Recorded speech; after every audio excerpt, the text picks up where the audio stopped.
All right, we are continuing learning Chatzar Yosef with your permission, of course. Thank you for joining us. We are in chapter 15, very important chapter in this book. Section 1. Let's do the Gemara, then we're going to jump straight into where we left off, B'ezrat Hashem, and the commentary, and then go straight into the Chatzar Yosef. It's a really deep section. I'm doing my best to explain. The Gemara says, Masechet Gittin, Daf Nun Zayin Amud Aleph. In English, we're going to say the story. Because of a shaft of a carriage, the city of Betar was destroyed. It was customary in the city of Betar that when a boy was born, they would plant a cedar tree. And when a girl was born, they would plant a tornita tree. Tornita tree, according to Rashi, is a pine tree, a much smaller tree. And they would, and when they would later marry each other, when a couple from this city, Betar, a boy and a girl come together, they want to get married, they would cut down these trees, the corresponding trees to each one of them that was planted when they were born, and they would make a chuppah, right, the wedding canopy, from their branches. One day, the Caesar's daughter, right, Caesar is the Roman king who was in charge of the territory of present-day Israel at the time. Caesar's daughter was passing by there, that city, and the shaft of her carriage that she was in which she was riding, broke. The shaft, a certain part of the carriage, maybe it's from the wheel, maybe it's from the actual carriage itself. The Jews of Betar came and fell upon them and beat them. They didn't appreciate that. They started fighting them over that piece of wood. The Romans came and said to the Caesar, the Jews have rebelled against you, and the Caesar then became against them in war. That's section 1 of this chapter. So that's how the war started, according to the Gemara. Because of the shaft of the carriage, because of the piece of wood that was taken from a special tree of one of the guys that were one of the girls' trees. Now we had a few questions. What's the point of this What's the point of this practice they had? Why did they take it so seriously? Was it worth starting a war over? What does it represent? Why different kinds of trees? The cedar tree, tornita tree, male, female. What do all these things mean? This is so deep. We have to analyze it. Why was it the Caesar's daughter that came by specifically versus anybody else who started this whole incident? So we did some commentary last week. We're going to go and finish the last piece of commentary this week and go straight into the Chatzar Yosef. We're on page 227, Divrei Shaul. He looks at this Gemara through a very interesting lens. The Divrei Shaul, of course, was written by Rabbi Yosef Shaul Nathanson, 1808 to 1875, 1800s. Chacham. He says the following: the Gemara in Bava Batra. He brings Gemara from a different place, Bava Batra 80b. Says over there that a cedar tree, which is the type of tree that our Gemara said they would use to plant for the men when they were born, it does not produce fruit if it is reduced to a stump. But if it was reduced to a stump, it regenerates. Which means the cedar tree, it's a big, thick tree, it's great for building. It doesn't really produce any edible fruit for human beings, right? But if it was to be chopped down, it has strong regenerative abilities. The stump would grow back.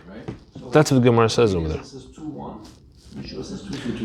The Gemara there lists 10 trees that are classified as cedars, and one of them is tornita. So tornita is the one for the girls that they would plant, and that's a sort of a subcategory tree. But it's much smaller.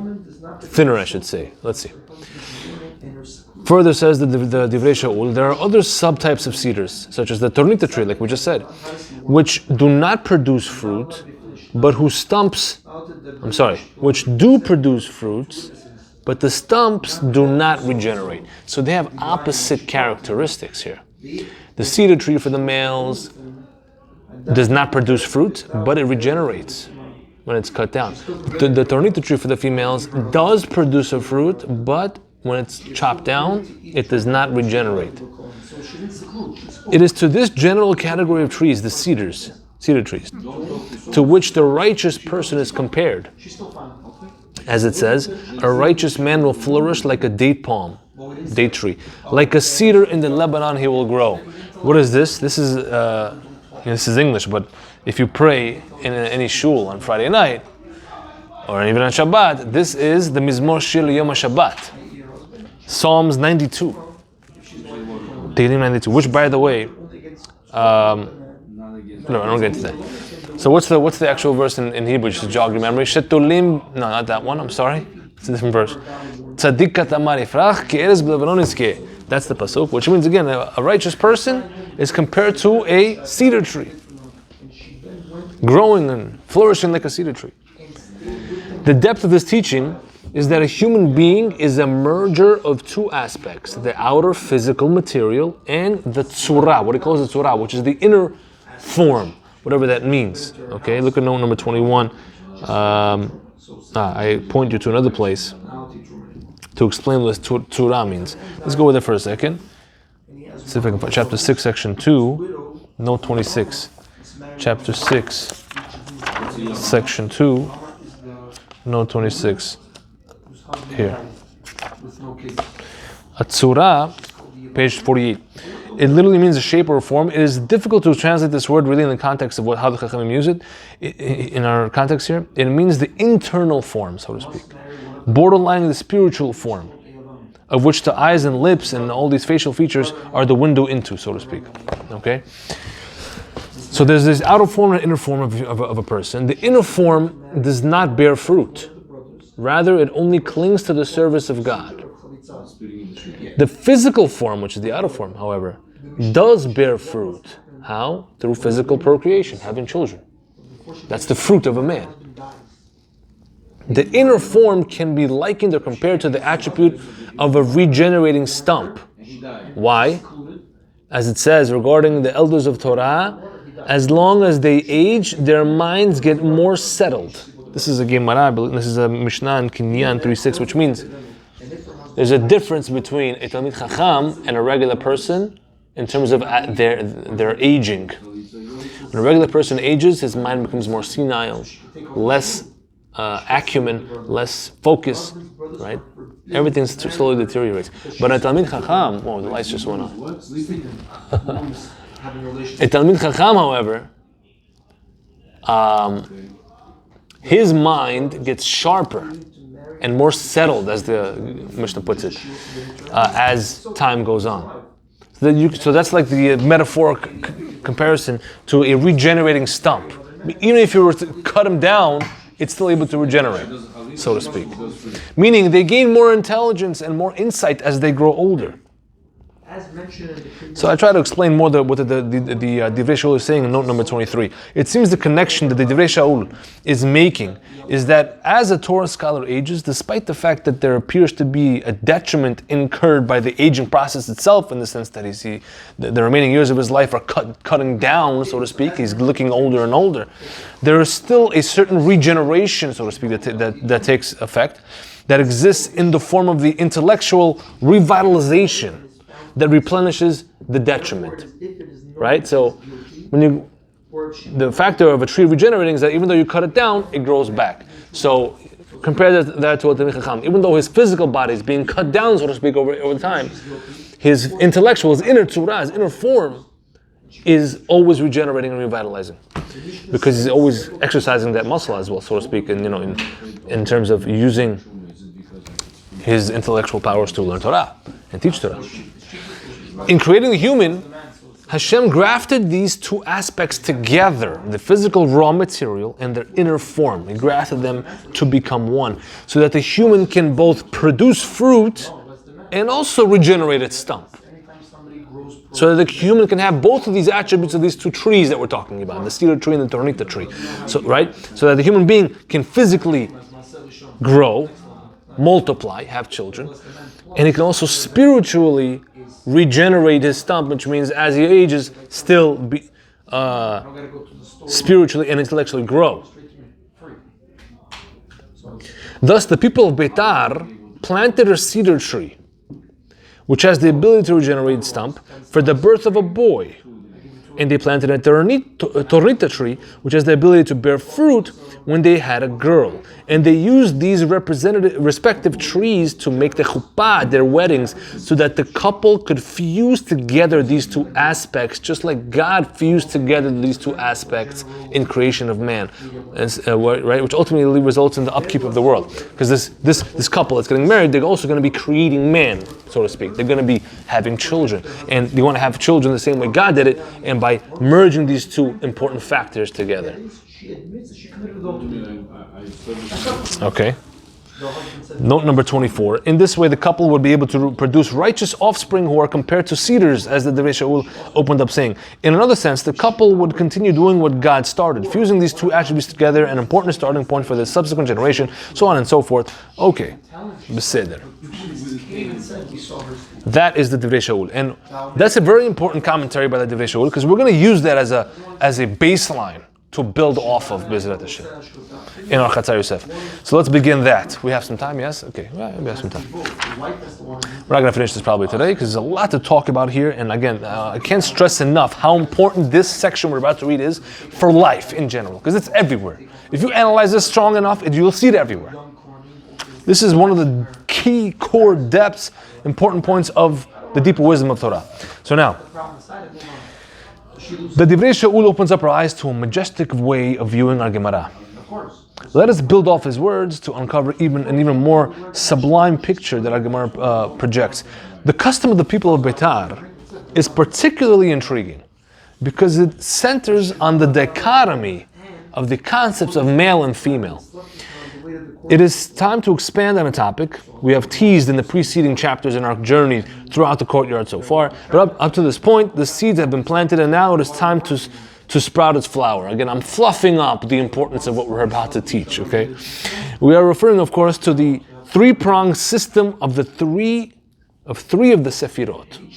Chesed, Din, also called Gevurah, and Tiferet, also called Rachamim. This is what we're going to talk about. This triangle, the three-pronged system, Chesed, Din, Gevurah. Sometimes it's just called Chadar, or Cheder, which is a acronym, Chesed, Din, Rachamim. Din is also called Gevurah, Rachamim is also called Tiferet. Keep these words in mind, these terms in mind. We're going to be expounding and explaining all of them. These are three of Hashem's attributes, three of the avenues, the powers with which He dictates and manages the world, and with which He also gave us the power to control and affect the world.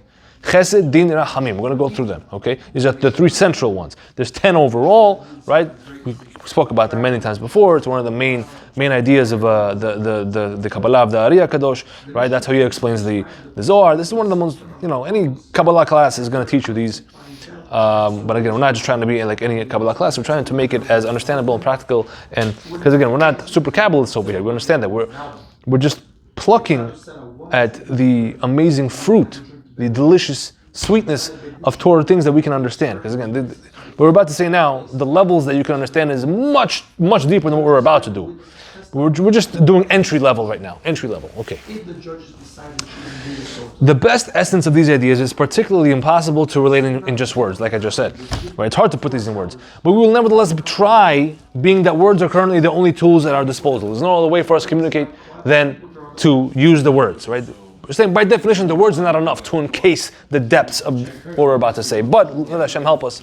Anyway, the deeper wisdom teaches that there are 10 emanations of light, right, called Sefirot, located primarily in the highest world in heaven, right? There's 4 major categories of worlds that God created from top to bottom, called Abiyah, Atzilut, Beriah, Yetzirah, Asiyah. We're in the lowest one, Asiyah. And even those, when you open them up, they have another 4 levels within them, never-endingly, right?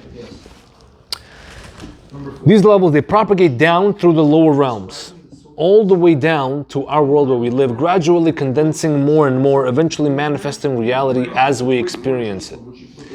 This is true not only for tangible reality, but even intangible reality as well, perhaps even more dramatically, which means concepts, not just physical world, not just, earth, fire, water, air, and all atoms and periodic table, but intangible, meaning intellectual ideas as well. Go by this system. Everything goes by this system. This regulation happens in a multitude of facets, but here we will focus on one of the most central of those, which is the relationship between the 3 Sefirot of Chesed, Din, and Rachamim. Chesed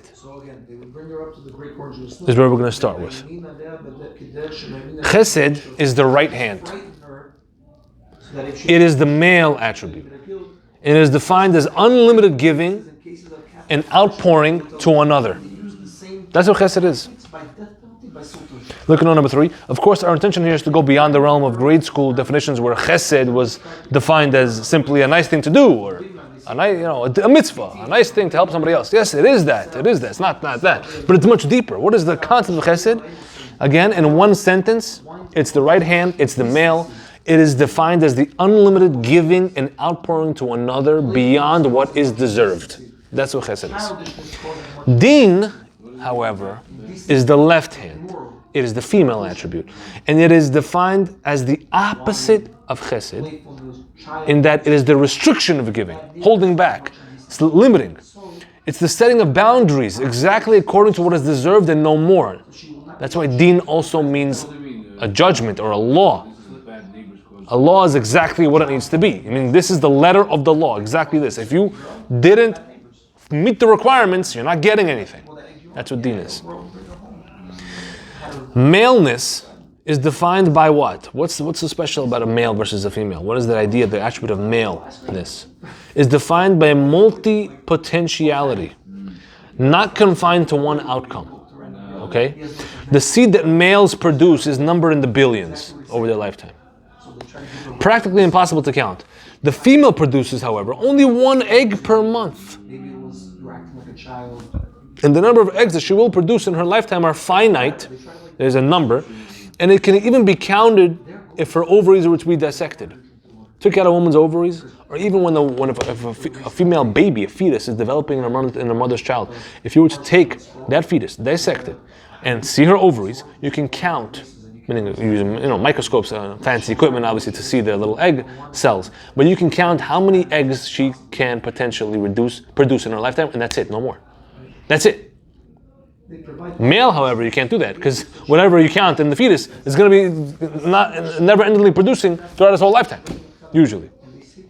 Sperm count does reduce over time, but it's still being produced. The male is often indecisive, lost among the endless possibilities, while the female is consistently takes hold of one of those possibilities and brings it into actual fruition. Just as the egg only accepts and builds into reality just 1 out of the billions of sperm, while the rest of them get forever trapped in the realm of lost potential. Male is the idea of potential. Here's an example. Again, a lot of this is taken from Rabbi Tatz. His teachings, he really solidifies this very well. An example is like the following. If one were to say to another, if I say to you, give me a figure, give me a number and I'll pay you that much money. The numbers start reeling in the other's head, seemingly endlessly. 1 million, 1 billion, 1 trillion, it keeps going up. How much should I ask for? This is the male step of the process. The potential, the fantasy, all the possibilities. But he does not receive a real sum of money in the real world until he actually chooses a number, until he utters a number. Once he chooses, that's exactly what he receives, but not a penny more. That's the female attribute right there, kicked in. Potentiality became actuality and no more than that. But it's something, but it's never more. But it's something. With a male, it's nothing. It's everything in thought, but nothing in actual. Okay. This is the female step, as you said. As is always the case, the words themselves say it all. The words of Torah. The word zachar, which means male, with a slight change in vowels, means zecher, which means a memory. A memory is what? It's an intangible thing, living in the intellectual realm. It's not something you can hold in your hands. A place that is infinite. That's where they would take her all the way to here. And multi-potential. The word nekeva, however, female, means to fix or set a limit, to make something finite. Because we have in the Torah, it says, Nakva scharcha, Lavan said to Yaakov, fix for me the wage and I'll give it to you. When they were arguing how much money they should get, how much money Yaakov should get for working for Lavan, he said, fix me, this word, nakva, fix me your wage, tell me how much. And the word nakva is the same word as nekeva, which is female. Same exact word. To make something limited, that's female. In the creation of a child, the male's contribution is a quick and easy deposit of genetic code. Boom, and done. That's all he does. Which is like a memory of the father. right? What he deposits into the woman, that's a memory of the father. It's a connection to him. While the female's contribution is a 9-month-long agonizing realization of that memory into actuality. The advantage of maleness is that there is no limit. The possibilities are endless. But the disadvantage is that he does not actually have anything. The advantage of femaleness is that she actually has something. But the disadvantage is that she only has that and no more. This is why men find it difficult to commit to something. Not wanting to just choose one. Look at note number 6. Understanding these fundamental concepts sheds light on many male and female tendencies. There are always exceptions to the rule. Of course, I want to make that disclaimer. There's always exceptions to the rule. But this explains why men tend to have commitment issues more than women, since they find it difficult to be confined to just one option. They'd rather live in the realm of, I still have a choice, and the choices are endless. So many efficiency. They'd rather have the satisfaction of knowing the choices are endless versus taking one choice and actualizing it. Because when you do that, you've negated the rest. That's where they do all their sacrifices. Commitment means to commit to something is a female power. This is after the judges decided they're going to do it. That's why females usually, again, there's always exceptions, always males, there's guys who act like girls, there's girls who act like guys, there's always exceptions to the rule. But the general tendency is that males have a problem with commitment, and women are more naturally inclined to commit because that is their attribute. They know, I have to take one and work on it. Women, on the other hand, tend to try to make the best of the circumstances that they are dealt with. Go further over here. 228. In the middle over here. Not choosing allows the man to stay in a world of multi-potentiality and lets them continue to marvel at the endless possibilities, even though it means they remain in a fantasy world without anything solid in their hands. Yes. Now, let me make it clear. No one gender is better than the other. I'm not saying males are better than females or females are better than males. Absolutely not, right? And one more thing, another disclaimer, especially in our generation, I have to say. Look at note number 7. Let us make it clear that the word male and female that we're using here, that we speak about, are not synonymous with man and woman. Okay? Rather, they are elemental attributes we're talking about that apply to everything in the world, that God, infused in the world. These are attributes that apply to everything. Men usually show more maleness, but they may show significant amounts of femaleness as well, and vice versa, right? And not only that, men have male and female goals in their life as well. And women also have male and female goals in life as well.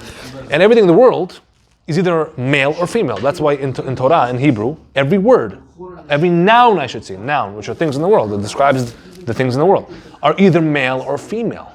That's why there's male or female conjugations of plural things and of verbs. There's male and female conjugations, right? Why? Because those things have a certain female attribute. I'll give you an example. What's an example? A good example. No, that's actually an exception to the rule. Okay, I don't want to get into that now. I don't want to confuse. Because there are some words which can either be male or female, which are irregular. And the Gemara is confused by them as well. There's a few pages in Sechet Kedushin, in the first couple of pages, just talking about the word derech, which means a way, can be male or female, and both, and the different sources. And that's a much deeper thing altogether. There is something called a hermaphrodite. That's a real thing. People can be hermaphrodites, right? So that's a mixture of attributes that was put in that thing, which, yeah. Sure. She made herself beautiful. Both, yeah. Yes. Yes, but it applies to both. It applies to both. Tangible and intangible things. Okay? Everything okay? All right, we're going forward over here. Let's do one more paragraph, B'ezrat Hashem. One more paragraph. Okay. No one gender is better than the other. The perfect fusion of the two is the goal. That's what everyone has to try to achieve in their life. Male needs female to perfect him and vice versa. As it says, and Hashem God said in the Torah, it is not good for man to be alone. He said this about Adam before he gave her Chava to marry. It's not good for man to be alone. This perfect fusion, when you fuse the male and female together, those attributes, that births a new attribute. What is that called? It's the third part of the system, and that's called the Rachamim. Rachamim, also called Tiferet. What does it mean? Other examples are found. You'll find it usually translated as mercy. Rachamim means mercy. Tiferet means splendor or glory. But again, these are very borrowed terms, in English. So that's why we're trying to define the terms to their core here. Chesed and Din were the first two. Chesed is giving, that's male, right hand. Din is left, female. Okay, so restricting. Well, Rachamim is the perfect median. Okay, between Chesed and Din. This three-step process is an essential theme in all of life. It can be observed when dissecting any process. The first step of any process is Chesed. When blessing is given for free without the receiving party deserving such a great opportunity of blessing. The second phase is that of Din, when that free gift takes taken away or greatly limited, causing the receiving party to feel a great deal of stress and struggle. I'll explain, just follow. Then comes along the third phase, when the receiving party approximates the blessing that was first present in the first stage, but it does so through its own efforts, by itself, attaining a sense of independent achievement, while still receiving blessing from the original source, but only in a regulated amount of blessing, only what the receiver absolutely needs and no more, eliminating the negatives of extremes. Okay, there's a lot of words there. Basically what we're saying is this. The first step is you get it for free. You get a taste given from heaven. God gives it to you. I'll give you an example. Second step is the struggle stage. Now you see that it's not as easy as you thought. Now problems come. Struggles. Issues. Suffering. That's the second stage.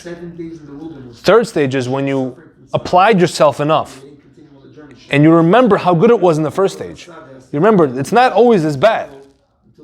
It was good at first. How do I get back to that? You figure, because the first good was given to you for free from heaven. You didn't deserve it. Second stage, it was taken away.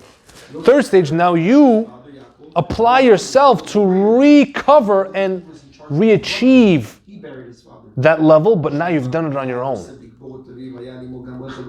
Now you've achieved, now you've built, now you've developed, you've matured. That's Rachamim. Now you're still getting, because in this world we can't do anything by ourselves. You're still getting help from heaven, but on the third stage, the amount that you're being given is exactly what you need and no more. Okay? And their situation. Example, yeah. Those who were given whatever it is they're given in the first stage, and they have a realization, and they don't even get onto the second or third stage, they just keep it. I don't think so. Yes, at some point. Give me an example. Simple example. We all love to play games. Games are another topic in themselves, why we're so addicted to them. But there's a concept. Whenever you start a new game, something called beginner's luck. You heard that? When you first start a game, you're going up against a seasoned veteran in the game. You just started, all of a sudden, bang, bang, bang. You're successful, you win. How? I don't know how to play the game, but I won. That's chesed. But then it doesn't last forever.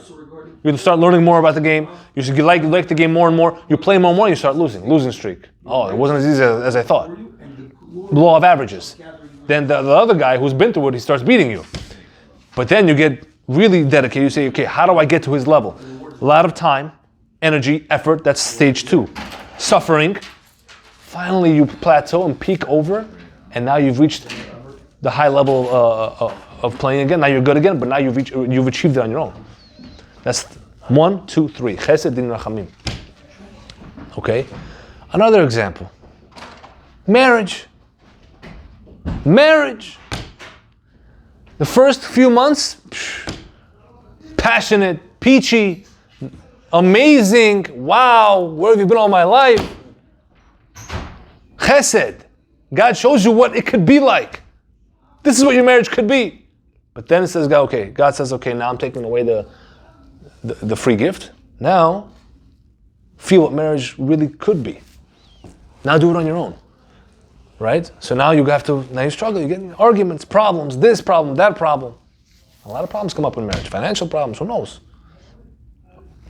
Right? And that stage could last very long.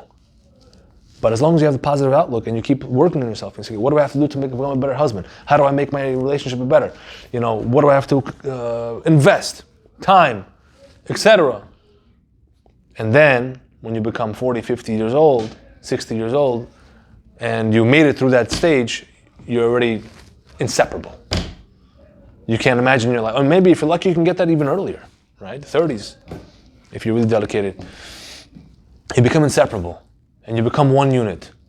And that's the stage of Rachamim, where you've achieved that goodness, that amazingness of your relationship on your own, after struggling.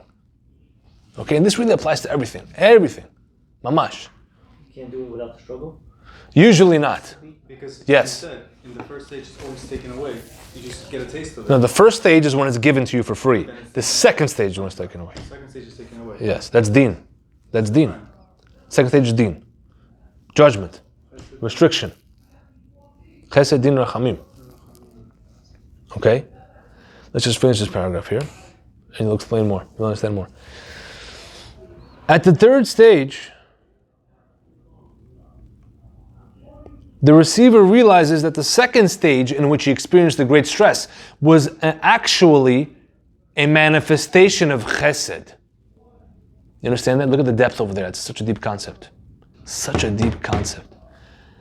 Once you reach stage 3, you realize how good stage 2 actually was. While you're going through stage 2, you could be depressed, you could be very downtrodden, low level, low energy, whatever you want to call it. But once you come out of that, and you've developed, and you're in stage 3 now, say, I could have never gotten here, I could have never known what it takes, developed, matured, able to teach others, if I didn't go through stage 2 first. That's if you come out of stage. Right. Of course. The goal is to always get to stage 3. But the point is, then you realize how actually good, where there really is no bad. You can't call it a bad. Deen is usually associated with something bad, something punishment. Yeah, in the moment, it seems bad. But when you get out of it, you realize that was the best thing that ever happened to me. Because it gave you a chance to mold yourself. Exactly. And sometimes people might think, I should have molded myself better. If only there was a little more struggle. Because now they're in stage 3. Sure, but it's a never-ending loop. Now you can go through it again in a more subtle level and become an even better person. Right? It doesn't end at stage 3. It's a spiral. Keeps going. Right? If you never go through stage 2, guess what? You're a kid your entire life. You're just a child. So what's a child? What do we give to our kids? Stage 1 all the time. Chesed. Giving, free food, free rent, free shelter, clothes, go have fun, games, toys, everything for free. Chesed. Once they start maturing, this is another example, just life. Your whole kid stage is chesed. Once you hit adolescence, teenage years, okay, there's something called money, something called finances. Okay, something I have to think about, my career. All right, there's something called relationships. Okay, I have to struggle to find the partner of my life. Okay, there's family relationships. I have to make a good relationship with my friends, the peers. I have to build myself as a respectable, good person in society. Pressure. Teenage years, that's deen. And then finally, when you become a mature adult, 20, 30, depending on everyone has a different maturation process, but once you become an adult, you can call that a Rachamim stage where, okay, I've learned, I've developed, I saw the chesed as a kid, I went through the din, and now I'm in the Rachamim. Now I'm self-sustaining, I'm self-efficient, I have a career, I have a family, I'm a leader of my own family now. Now I'm giving the chesed to my children. And the loop continues. If you really think about any process in life, this 3-step system applies. Let's go further. I want to just finish this paragraph again. I could diverge on this all day. Let's finish this paragraph at least, and we'll call it a day. So we said at the third stage, the receiver realizes that the second stage in which he experienced great stress was actually a manifestation of chesed, of blessing, since it was specifically through the trial and ordeal of the second stage that he was able to reach the third stage, which he earned his keep, where he earned his keep, so to speak. became more refined and gained a degree of perfection. Look at number 13. This is the depth of what it meant, what is meant by the teaching of Shulchan Aruch and the Gemara. All that Hashem does, He does for good. Famously, Rabbi Akiva's story. You know the story of Rabbi Akiva, where I don't want to get into it now. But he taught this from his rabbi, Rabbi Rachamim Gamzu. Okay. The word used to express bestowing chesed in Torah is called gomel. Like when we say the bracha b'hagomel. Why? We're saying, God, you bestowed chesed upon me, that you saved me from a dangerous situation. That's what when you say gomel, after you go past a dangerous situation. So God was gomel, He's gomel chasadim, He gives chesed, bestows chesed. This is what a mother does when she nurses her child. Right? Free food that God created for the child. Look at that. The whole child's life is chesed. Bliss. A prime example of chesed. The mother transfers her own livelihood and nutrition into her baby, who has done absolutely nothing to deserve such royal treatment. What did the baby do to deserve everything he gets for free? Your note here says he's cute. Yeah, note number 14. No matter how cute the baby is, cuteness doesn't make it deserving of anything. Right? The expenses, the stress, no sleep. We give everything. They don't realize everything. The baby is just a chesed sucker from us. But we give it. Like we say in Russian, sudawoist. With pleasure, we give it. The nature of breast milk is that it has no limit. Did you know that? How breast milk works? Scientifically, biologically, it's amazing. How does it work? The more the breast is suckled, the more milk is produced. It's called a positive feedback loop. Yes, oxytocin is a hormone that's released when the baby's sucking. Oxytocin is released by the mother's brain. Which part of the brain is called? It's the I want to say pituitary gland. Check me on that. Okay, it's released from there, and that causes the glands in the breast to create more milk. Never-ending cycle. Whereas the more common loop feedback system in the hormone system of a person is a negative feedback loop, which means as something increases, the other thing decreases. But here, to stop it, because we don't want too much of something. But here, with breast milk, it's the opposite. It's a positive feedback loop. The more stimulation, the more is produced. That's chesed by definition. Giving, non-stop. Purely representative of chesed, which is unlimited giving, as we explained. Yet, it is fascinating to notice that the word for stoppage of giving is the same word as bestowing chesed. Do you know that? What's the word for stopping to give? What's the word for stopping of giving chesed? It's the same word in a slightly different form, namely, lehi gamel. Gomel is to give endlessly. Lehi gamel means to stop the giving. In English, we call it to wean. W-E-A-N. To wean a baby off the breast. To make it stop drinking milk. Same word, lehi gamel. Why is it the same word? This speaks exactly to the three-step system.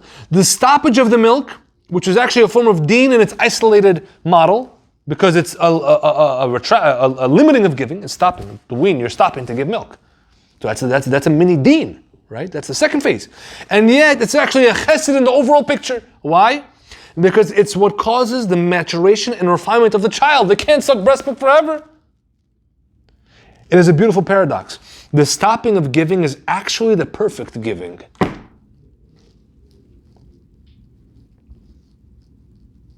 What's the best tzedakah you can give to a poor person? A job. Why? So he can earn himself. He doesn't need tzedakah anymore. Same idea. Understand? Thus, the giving never truly ended throughout the whole system. There's never a stoppage of giving, because Rachamim is the third step, is the greatest gift, and it could only have been achieved if Deen was completed first, which is the second stage. The holding back of giving with a constructive intent, a positive intent, is actually the ultimate form of giving. And this also goes into, raising children, parenting. You can't just give them and give them and give them. Once they start becoming smart, 6, 7, 8 years old, you have to give them problems to deal with. You're not supposed to come and rescue them every time they have a problem. Daddy, this happened. Okay, come, I'll fix it. Boom, go, continue your life. No. Tell them, okay, what do you think we should do? What do you think? in this situation? What would you do if I wasn't here? Right? And usually that doesn't work because they say, well, you are here. So help me. So what do? You create problems for them and you either say I'm busy, or you just make sure you're not around at the time. Or you play games, make it fun for them to develop their problem-solving skills. One of my neighbors, what do? She's very big into this kind of stuff. Her kids are like, 9, 10, 11 years old. She took them to the store, to the supermarket. She gave them things to do. She gave them a certain amount of money. Okay? $10, $20, whatever it is. Go buy whatever you want with this money. But you can't go over. So there's a boy and a girl. What did the girl do? She started writing down. She went around the store. Okay, this costs this much. Let me write it down. She goes around. Look at this. This costs this much. Okay, so if I do that, she has calculators doing the math. I can buy this, two of these. I have this much left over. Okay. She's planning out. And then when she mixes, I'm going to buy 2 bottles of Coke, the chips over here, whatever it is. She went and he bought it. What did the boy do? He took his card, stuffed the whole thing with whatever he wants, goes to the register and says, okay, and now just, how much is all of it? What do you want? What do you not want? That's the perfect example. How a boy thinks, the maleness, and the female, how a girl thinks. But we said, not every man Sure, of course. has this male attribute. Yes. So some men have a female attribute to calculate. Sure, absolutely. Yeah, and that male might become an accountant or something like that, right? But here's the point. Here's the thing. Even those males even those men who have female attribute where they start thinking and planning out before they do things, and they're very calculated, that doesn't come, for most men, it doesn't come naturally. No. They had to learn that skill. That's the point. Same thing with a female. She can learn a male skill, but it doesn't usually come naturally. Yeah. Right. And that's the beauty thing of it. That's one of the reasons, by the way, that God wants us to get married, so that we can learn from the girl, the most opposite thing from you in the world, how she thinks and things that she does, and see how you can apply that to your life, and vice versa. You're learning from each other. Marriage is such a learning experience. I don't think I've learned more from anybody in the world besides my wife. She's up there. My wife is up. I've learned a lot from her. Because before that, I was very male-oriented. Logic, emotions don't make any sense. Just everything has to be logical, et cetera, et cetera. Which is actually interesting because according to the deeper wisdom, logic is actually a female attribute. No. Which the idea of logic. Left brain, right brain. Left brain is mathematical. Left side is deen. That's the female side. The right brain is imaginative. Creative and imaginative. Okay. Beyond limits, beyond potential, all different potential. That's male. That's chesed. So there's a lot of overlap as well, which we have to get into. Again, I digress. But I think this is a good stopping point with Hashem. We're going to have to go through some of this again next week and continue off of it because there's a lot to continue over here and see how it actually connects back to our Gemara of the minhag they had of planting those trees for the males and the females.